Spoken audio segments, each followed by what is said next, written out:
የሚያዝያ ድርሳነ ኪዳነ ምሕረት። አንድ አምላክ በሚሆን በአብ በወልድ በመንፈስ ቅዱስ ስም ሚያዝያ 16 ቀን የሚነበብ የኪዳነ ምሕረት ድርሳን ይህ ነው። ልመናዋ ክብሯ ለዘላለሙ ከሁላችን ጋር ይደርብን፣ አሜን። ፍጥረቱን ሁሉ የሚመግብ ጌታን ጡቷን እያጠባች 2 ዓመት ከኖረች በኋላ ሰብአ ሰገል ኮከብ እየመራቸው በምስራቅ በኩል መጥተው ወርቅ ገበሩለት። ሄሮድስ ይህን ነገር በሰማ ጊዜ በግዛቱ ያሉትን ሕፃናት ይገድሉ ዘንድ አዘዘ። ያን ጊዜ እመቤታችን ከዮሴፍና ከሰሎሜ ጋር መልአኩ እንደተናገረው ወደ ግብጽ ሀገር ተሰደደች። ሰማይና ምድር ከፊቱ መቆም የማይቻላቸው ጌታን ይዛ ተሰደደች። የሚጠጉበት ቦታ አጡ። ከሀገር ወደ ሀገር፣ ከበረሃ ወደ በረሃ ከልጇ ጋር ተሰደደች። በረሃብና በጥም በብዙ ድካም ሁሉን በእጁ የያዘ ጌታን አዝላ ተሰደደች። የአንካሶችን እግር በአቃና ፋንታ መንገድን እየመራቸው ሽፍቶችን በጎዳና አስደነገጧት። ልብሱንም በገፈፉት ጊዜ ልጄን በባዕድ ሀገር እንዳትገድሉት ብላ መሪር እንባ አለቀሰች። እርሱ ግን እናቴ አታልቅሽ ይላት ነበር። የሚነግራትን ትሰማው ነበር፣ በልቧም ታኖረው ነበር። ፀሐይ ልብሷ፣ ጨረቃ የእግር ጫማዋ፣ 12 ከዋክብት የራስ ጠለዋ የሚሆኑ ደም ግባቷን ዮሐንስ ያያት ልጇን እንዳይገድለው መልአኩ በነገራት ከሄሮድስ ያመለጠች እመቤታችን ማርያም ይህች ናት።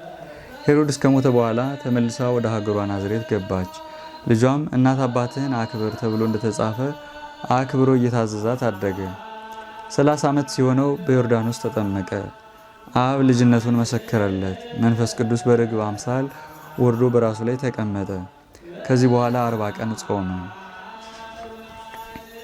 ከእናቱና ደቀ መዛሙርቱ ጋር በሰው ልማድ ወደ ሰርግ ቤት ተጠራ። ያዘዘችውን ሁሉ ይፈጽምላት ነበርና በመለኮታዊ ስልጣኑ ውሃውን ጠጅ አደረገ። ያደረገውንም ተአምራት ለወገኖቹ እስራኤል ገለጠ። ለታመሙ ሰዎች ድህነትን አደረገ። በደብረ ታቦርም ብርሃነ መለኮቱን ገለጠ። ወንጌልን አስተማረ። መድኃኒት የተባለ ክርስቶስ በአህያ ተጭኖ ወደ ቤተ መቅደስ ገባ። የሐዋርያትን እግር አጠበ። ለድህነት የሚሆን ሥጋውን ደሙን ሰጣቸው። ይሁዳ አሳልፎ ሰጠው። የአይሁድ ጭፍሮች ይዘው አሰሩት።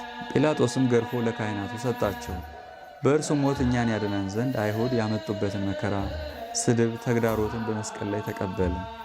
አይሁድ ይህን ሁሉ መከራ ሲያደርሱበት እናቱ ማርያምን አልተለያትም። በመስቀሉ እግር ቁማ ሳለች ወደ ቤቱ ይወስዳት ዘንድ ለወዳጁ ለዮሐንስ አደራ ሰጣት። በተሰቀለም ጊዜ ፀሐይ ጨለመ። ብዙ ተአምራትም ተደረጉ። በ9 ሰዓት በለበሰው ሥጋ ሞተ። በአካለ ነፍስ ሲኦል ወርዶ ነፍሳትን አወጣቸው። አዳምና ሔዋን በሳቱ ጊዜ ከገነት በወጡበት ሰዓት ወደ ገነት አገባቸው። ዓርብ በ11 ሰዓትም ሥጋው ተቀበረ። እሁድ ሌሊት በመለኮታዊ ሥልጣኑ ተነሳ። ለእመቤታችንና ለሌሎች ሴቶች ለሐዋርያትም ተገለጸላቸው። ከቶማስ ጋር ግን እስከ 40 ቀን ድረስ አልተገናኙም ነበር። እናቱ ማርያምን ሐዋርያትንና ከእነርሱ ጋር ላሉት ተስፋውን ይጠብቁ ዘንድ አረጋጋቸው። ባርኳቸው ወደ ሰማይ አረገ። በአባቱ ቀኝ ተቀመጠ። ነቢዩ ዳንኤል የዘላለም አገዛዝ፣ ጌትነት፣ መንግሥት፣ የዘላለም ሥልጣን ተሰጠው እንዳለ ዳንኤል 7:14። ከዚህ በኋላ አስቀድሞ እንደነገራቸው ለሐዋርያት መንፈስ ቅዱስን ላከላቸው። ዳግመኛም ይህን ዓለም ለማሳለፍ ከአብ ከመንፈስ ቅዱስ ጋር በአንድ መንግሥት በአንድ አገዛዝ ይመጣል። በኃጥአን ሊፈርድባቸው፣ ለጻድቃን ሊፈርድላቸው። በዚያች ቀን በዚያች ሰዓት ስለ እመቤታችን ማርያም ቃል ኪዳኗ ብሎ ይማረን፣ በቀኙም ያቆመን። ልመናዋ ክብሯ ለዘላለም ከሁላችን ጋር ይደርብን፣ አሜን። ልመናዋ ክብሯ ከሁላችን ጋር ለዘላለም ይደርብንና አምላክን የወለደች የምህረት እናት የእመቤታችን ተአምር ይህ ነው። አሁንም አባቶቼ፣ ወንድሞቼ ተስፋ ወደምናደርገው ወደ እመቤታችን ማርያም ቃል ኪዳን እንመለስ። የካቲት 16 ቀን እንደዚህ የሚል ቃል ኪዳን ሰጣት። በስምሽ ቤተ ክርስቲያን የሰራውን፣ ምስጋናሽን የጻፈውን፣ ስምሽን የጠራውን፣ ታሰቢያሽን ያደረገውን እምርልሻለሁ የሚል ቃል ኪዳን ልጇ ወዳጇ ጌታችን ኢየሱስ ክርስቶስ ለእናቱ ማርያም ሰጣት። እርሷ ለቅዱሳን በስራቸው በድካማቸው ቃል ኪዳን እንደሰጣቸው ጌታም ለእመቤታችን የምህረት ቃል ኪዳን ሰጣት። እናቱ ማርያምን አረጋጋት፣ ደስም አሰኛት። በድንግልና ስለጸነሰችው ለእናቱ ድንግል ማርያም የምህረት ቃል ኪዳን ሰጣት። 9 ወር ከ5 ቀን በማኅፀኗ ስለተሸከመችው ልጇ ወዳጇ ለእመቤታችን ማርያም የምህረት ቃል ኪዳን ሰጣት። ከሥጋዋ ሥጋ ከነፍሷ ነፍስ ነስቶ ፍጹም ሰው ስለሆነ ያለመለወጥም ከመለኮቱ ጋር አንድ ስላደረገ ልጇ ወዳጇ ለእናቱ ድንግል ማርያም የምህረት ቃል ኪዳን ሰጣት። ማኅተመ ድንግልናዋ ሳይለወጥ ስለወለደችው ልጇ ወዳጇ ለእናቱ ድንግል ማርያም የምህረት ቃል ኪዳን ሰጣት። የድንግልና ወተት እያጠባች ስላሳደገችው ልጇ ወዳጇ ለእናቱ ድንግል ማርያም የምህረት ቃል ኪዳን ሰጣት። አቅፋ ስላሳደገችው ልጇ ወዳጇ ለእናቱ ድንግል ማርያም የምህረት ቃል ኪዳን ሰጣት። ከእርሱ ጋር በእግሯ ወደ ምድረ ግብፅ በመውረዷ ልጇ ወዳጇ ለእናቱ ድንግል ማርያም የምህረት ቃል ኪዳን ሰጣት። እርሱን አዝላ ከእህቷ ከሰሎሜና ከወንድሟ ከዮሴፍ ጋር ከሄሮድስ ፊት በመሰደዷ ልጇ ወዳጇ ለእናቱ ድንግል ማርያም የምህረት ቃል ኪዳን ሰጣት። ደብረ ቁስቋም ገብታ ወደ ሀገሯ ናዝሬትና ወደ ኢየሩሳሌም ምድር እስክትመለስ ድረስ ከእርሱ ጋር ከሀገር ወደ ሀገር ከበረሃ ወደ በረሃ በረሃብና በጥም በብዙ ድካም በመመለሷ ልጇ ወዳጇ ለእናቱ እመቤታችን የምህረት ቃል ኪዳን ሰጣት። ስለደረሰባት ድካምና መከራ ወንበዴዎች ልብሷንና የእነ ዮሴፍን ልብስ በገፈፏቸው ጊዜ ስላለቀሰችው ለቅሶ ልጇ ወዳጇ ለእመቤታችን የምህረት ቃል ኪዳን ሰጣት። ሰይጣን እርሷና ልጇ የደረሱበትን ቦታ ለሄሮድስ በነገረው ጊዜ የዮሴፍ ልጅ የሄሮድስ ጭፍሮች እርሷን እየፈለጉ መምጣታቸውን ሲነግራት ስለደነገጠችው የምህረት ቃል ኪዳን ሰጣት። በቤተ መቅደስ በካህናት መካከል ተቀምጦ ሲጠይቃቸውና ሲመልስላቸው ስላገኘችው ልጇ ወዳጇ ለእናቱ ድንግል ማርያም የምህረት ቃል ኪዳን ሰጣት። ወደ ሰርግ ቤት ከእርሷ ጋር በተጠራ ጊዜ በስልጣኑ የሚያደርገውን ተአምራት አውቃ ብላቴኖቹን የሚላችሁን ሁሉ አድርጉ ባለችው ቃል ለእናቱ ድንግል ማርያም የምህረት ቃል ኪዳን ሰጣት። ለሕዝቡ ወንጌልን እያስተማረ ሳለ እርሱን ታየው ዘንድ ከያዕቆብና ከዮሐንስ ጋር በሄደች ጊዜ በድንግልና ስለወለደችው ትወደዋለችና ይሁዳ እነሆ እናትህና ወንድሞች ሊያነጋግሩ ፈልገው በውጭ ቆመዋል አለው። እርሱ ግን ለነገረው መልሶ እናቴ ማን ናት? ወንድሞቼስ እነማን ናቸው? አለው። እጁንም ወደ ደቀ መዛሙርቱ ዘርግቶ እነሆ እናቴና ወንድሞቼ በሰማያት ያለውን የአባቴን ፈቃድ የሚያደርግ ሁሉ እርሱ ወንድሜ እህቴም እናቴም ነው አለ። ይህን ማለቱ ወደ ሄደበት ሀገር ይከተሉት ዘንድ እናቱን ደቀ መዛሙርቱና ወንድሞቹን የሚያረጋጋበት ጊዜ ባለመሆኑ ነው። እርሷንም ከቤትሽ ተቀመጭ አላት። እርሷ ከእርሱ ጋር በቀንም በሌሊትም በባሕርም በየብስም ከሀገር ወደ ሀገር ከበረሃ ወደ በረሃ መሄድ አትችልምና እርሱን በመፈለግ እንዳትደክም የሴቶች ተፈጥሯቸው ደካማ ነውና፣ ስለዚህ ከዮሴፍ ልጆች ቤት ተቀመጭ አላት። እነርሱም እመቤታችን ከቤቱ ሳትገባ የወለዳቸው የወንድሟ የዮሴፍ ልጆች ናቸው።